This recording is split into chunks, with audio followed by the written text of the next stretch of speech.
प्यारे बच्चों, अज की क्लास दे विच तुहाडा स्वागत है। अज असी करांगे वार्तक मुड़ वेख्या पिंड, जिहड़ी कि बलराज साहनी द्वारा लिखी गई है। बलराज साहनी का जन्म 1 मई 1913 ईस्वी विच श्री हरबंस लाल साहनी अते माता श्रीमती लक्ष्मी देवी दे घर रावलपिंडी पाकिस्तान विच होया। आपने 1934 ईस्वी विच अंग्रेज़ी की MA की ते फिर पिता पुरखी किता वपार किया। इत्थे किता तो भाव है बेटा कम कारज जो उसका सीगा बिजनेस सीगा जिहड़ा वो पिता पुरखी सी। अते फिर कुछ समा पत्रकारी की। 1938 ईस्वी तो 1940 ईस्वी तक शांति निकेतन विच हिंदी ते अध्यापक रहे। 1940 ईस्वी तो लैके 1944 ईस्वी तक BBC लंडन विच अनाउंसर वजों काम किया। मुख किता एक्टिंग रहा। उन्हां दियां यादगारी फिल्मां काबलीवाला, 2 बीघा ज़मीन, हम लोग, हीरा मोती, पवित्र पापी आदि हैं। तो बलराज साहनी जिहड़े है वो एक बहुत ही प्रसिद्ध एक्टर भी हीरो अदाकार रहे हैं साडी फिल्म इंडस्ट्री दे विच।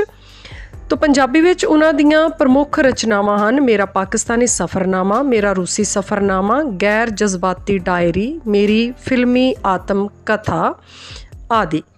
आज़ादी तो लगभग 2 दहाकियां पिछों उन्होंने अपनी जन्म भूमि के मोह वस पाकिस्तान की यात्रा की। 13 अप्रैल 1973 ईस्वी विच आप दा देहांत हो गया। बच्चों, मुड़ वेख्या पिंड जिहड़ा वार्तक है वो मेरा पाकिस्तानी सफ़रनामा दे विचों लिया गया है। आप दी सफ़रनामा वार्तक बड़ी सराही गई, मतलब बहुत उसकी प्रशंसा हुई। अते भाषा विभाग पंजाब ने आप नूं श्रोमणी पंजाबी साहित्यकार पुरस्कार नाल सन्मानित भी किया। बच्चों, ये जिहड़ी तुसीं तस्वीर हुण देख रहे हो ये सिर्फ तुहाडी जानकारी लई है कि ये हैं परीक्षित साहनी जिहड़े कि बलराज साहनी दे पुत्र हैं। अज भी असीं इन्हां नूं TV दे विच देखदे हां। आओ वार्तक स्टार्ट करते हाँ। मुड़ वेख्या पिंड, जिवें कि तुहानूं मैं दस्सिया है कि मुड़ वेख्या पिंड जिहड़ा है वो एक बहुत ही भावपूर्ण वार्तक है जिस दे विच बलराज साहनी पाकिस्तान छड्डण तो बाद जदों हिंदुस्तान आउंदे हन ते उन्हां नूं अपने पिंड दी याद आउंदी है जिहड़ा कि पाकिस्तान दे विच है। तो जदों वो अपने पिंड नूं देखण लई अपने रुझेविਆਂ विचों अपने काम दे विचों समा कढ के जदों वापस पाकिस्तान जाते हैं तो उस समय उन्हां दे जो एहसास ने, उन्हां दे अंदर जो जज्बात ने, अपने पिंड नूं देख के, पिंड दे लोकां नूं देख के उन्हां दा वर्णन बहुत ही सुंदर तरीके दे नाल कीता गया है। मुड़ वेख्या पिंड वार्तक लेख बलराज साहनी द्वारा लिखिया होया है। ये वार्तक लेख उन्हां दे सफ़रनामा मेरा पाकिस्तानी सफ़रनामा विचों लिया गया है। इस लेख विच लेखक ने अपने जन्म भूमि नाल जुड़ियां हुईयां यादां नूं मुड़ के ताज़ा किया है। इस वार्तक लेख का संखेप सार इस तरह दिता गया है। लेखक अपने मित्र सिकंदर अते 2 होर दोस्तां नाल 16 अक्तूबर 1962 नूं अपने पिंड भेरे जाण लई तैयार होया। 40 साल पहलां जदों उसने अपना पिंड वेख्या सी उस वक्त उसकी उम्र 8-9 साल दी सी। पाकिस्तान विच भेरा एक निक्का जिहा शहर सी जिस विच साहनियां दा, कोहलियां दा, आनंदा दा आदि अलग अलग मुहल्ला सी। हर मुहल्ले का अपना दरवाज़ा हुंदा सी। लेखक नूं याद आउंदा है कि उसदे ताई जी अपनियां सहेलियां नाल जेहलम दरिया इशनान कर लई जांदे सन। कदे कदे लेखक अते उसदा छोटा भरा भीशम भी नाल तुर पैंदे सन। दरिया तक पहुँचण लई 3 पड़ाव तय करने पैंदे सन: चिड़ी चोग, घड़ी भन अते औखा पैंडा।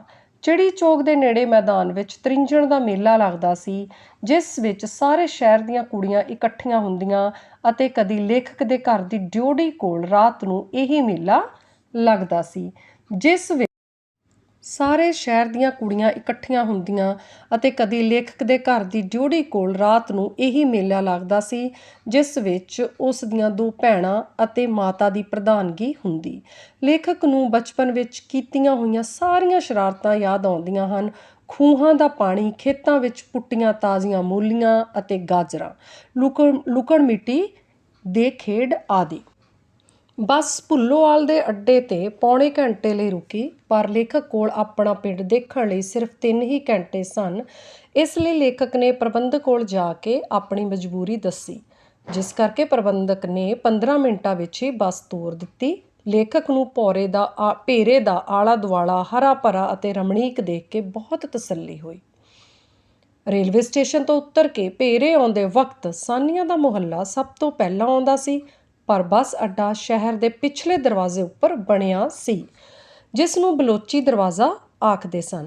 ਲੇਖਕ ਦੀ ਉਸ ਸ਼ਹਿਰ ਦੇ ਬਾਰੇ ਜਾਣਕਾਰੀ ਨੂੰ ਦੇਖ ਕੇ ਉਸਦੇ ਦੋਸਤ ਹੈਰਾਨ ਸਨ। ਬਲੋਚੀ ਦਰਵਾਜ਼ੇ ਅੰਦਰ ਦਾਖਲ ਹੁੰਦਿਆਂ ਸਾਰ ਹੀ ਲੇਖਕ ਅੰਦਰ ਅਜੀਬ ਖੁਸ਼ੀ ਦੀ ਲਹਿਰ ਦੌੜ ਗਈ।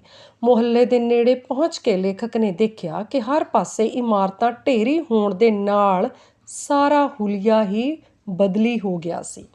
ਗਲੀ ਦੀ ਨੁੱਕਰ ਵਿੱਚ ਖੂਹ ਦੇ ਨੇੜੇ ਉਸਦੇ ਚਾਚੇ ਦਾ ਘਰ ਸੀ। ਬੜੀ ਹੀ ਮੁਸ਼ਕਲ ਨਾਲ ਖੂਹ ਤਾਂ ਲੱਭ ਗਿਆ, ਪਰ ਨੇੜੇ ਤੇੜੇ ਨਾ ਕੋਈ ਗਲੀ ਸੀ ਤੇ ਨਾ ਕੋਈ ਮਕਾਨ। ਸਾਰੇ ਪਾਸੇ ਮਲਬੇ ਦੇ ਢੇਰ ਲੱਗੇ ਹੋਏ ਸਨ। ਪੁੱਛਣ ਤੇ ਬਾਅਦ ਆਪਣੀ ਹੀ ਉਮਰ ਦੇ ਗੁਲਾਮ ਮੁਹੰਮਦ ਦਾ ਘਰ ਲੱਭਿਆ। ਲੇਖਕ ਦੁਆਰਾ ਆਪਣੀ ਪਹਿਚਾਣ ਕਰਾਉਣ ਅਤੇ ਪਿਤਾ ਦਾ ਨਾਂ ਦੱਸਣ ਤੇ ਉਹ ਇੱਕ ਦੂਜੇ ਨੂੰ ਗਲ ਲੱਗ ਕੇ ਮਿਲੇ। ਗੁਲਾਮ ਮੁਹੰਮਦ ਉਹਨਾਂ ਨੂੰ ਆਪਣੇ ਘਰ ਲੈ ਗਿਆ। ਉਸਨੇ ਆਪਣਾ ਘਰ ਨਵਾਂ ਹੀ ਬਣਾਇਆ ਸੀ। ਉਸਦੇ ਪੁੱਤਰ ਅਨਵਰ ਨੇ ਆ ਕੇ ਲੇਖਕ ਨੂੰ ਮੱਥਾ ਟੇਕਿਆ। ਉਹ 18 ਕੁ ਵਰ੍ਹਿਆਂ ਦਾ ਨੌਜਵਾਨ ਸੀ। ਲੇਖਕ ਨੇ ਚੌਧਰੀ ਸਾਹਿਬ ਕੋਲੋਂ ਆਪਣੇ ਘਰ ਬਾਰੇ ਪੁੱਛਿਆ, ਪਰ ਕੋਈ ਤਸੱਲੀ ਬਖਸ਼ ਜਵਾਬ ਨਹੀਂ ਮਿਲਿਆ। ਲੇਖਕ ਨੂੰ ਸ਼ੱਕ ਹੋਇਆ ਕਿ ਸ਼ਾਇਦ ਜਿਸ ਮਕਾਨ ਵਿੱਚ ਉਹ ਬੈਠਾ ਹੈ ਇਹੀ ਉਸ ਦਾ ਮਕਾਨ ਹੈ। ਮਕਾਨ ਅੱਗੇ ਟਿੱਬੇ ਦੇਖ ਕੇ ਉਸਦਾ ਸ਼ੱਕ ਹੋਰ ਪੱਕਾ ਹੋ ਗਿਆ ਸੀ। ਇੱਕ ਪਾਸੇ ਲੇਖਕ ਨੂੰ ਤਸੱਲੀ ਵੀ ਸੀ ਕਿ ਉਸਦੀ ਖਾਨਦਾਨੀ ਚੀਜ਼ ਉਸਦੇ ਭਰਾ ਕੋਲ ਹੀ ਹੈ। ਦੋਸਤਾਂ ਵੱਲੋਂ ਵਾਰ-ਵਾਰ ਕਹਿਣ ਤੇ ਚੌਧਰੀ ਸਾਹਿਬ ਨੇ ਆਪਣੇ ਪੁੱਤਰ ਨੂੰ ਕਹਿ ਕੇ ਆਪਣੇ ਦੋਸਤ ਮੁਹੰਮਦ ਨੂੰ ਬੁਲਾ ਲਿਆ, ਪਰ ਦੋਸਤ ਮੁਹੰਮਦ ਨੂੰ ਵੀ ਲੇਖਕ ਦਾ ਘਰ ਯਾਦ ਨਹੀਂ ਆਇਆ। ਬੀਤੇ ਸਮੇਂ ਨੂੰ ਯਾਦ ਕਰਕੇ ਬੁੱਢੇ ਦੋਸਤ ਮੁਹੰਮਦ ਦੀਆਂ ਅੱਖਾਂ ਵਿੱਚੋਂ ਵੀ ਅੱਥਰੂ ਛਲਕਣ ਲੱਗੇ।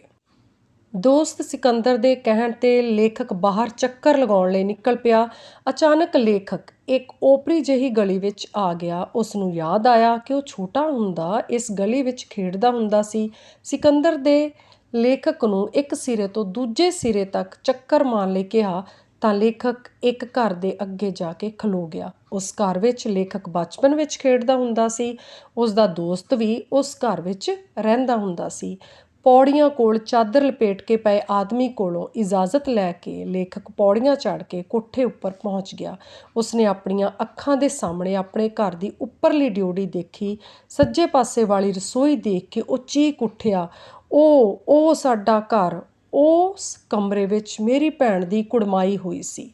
ਉਹ ਸਾਡੀ ਰਸੋਈ ਹੈ। ਇੰਨੀ ਗੱਲ ਕਹਿ ਕੇ ਲੇਖਕ ਜਜ਼ਬਾਤੀ ਹੋ ਕੇ ਰੋਂਦਾ ਹੋਇਆ ਮਿੱਟੀ ਨਾਲ ਪੋਚੇ ਫਰਸ਼ ਉੱਪਰ ਢੇਰੀ ਹੋ ਗਿਆ। ਲੇਖਕ ਦੇ ਦੋਸਤਾਂ ਨੇ ਉਸ ਨੂੰ ਹੌਸਲਾ ਦੇਣ ਦਾ ਯਤਨ ਵੀ ਕੀਤਾ, ਪਰ ਲੇਖਕ ਆਪਣੇ ਆਪ 'ਤੇ ਕਾਬੂ ਨਾ ਪਾ ਸਕਿਆ।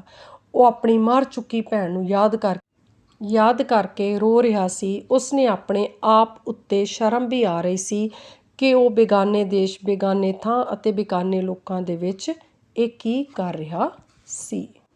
ਇਹ ਸੀ ਵੀ ਪਾਠ ਦਾ ਸਾਰ। ਧੰਨਵਾਦ।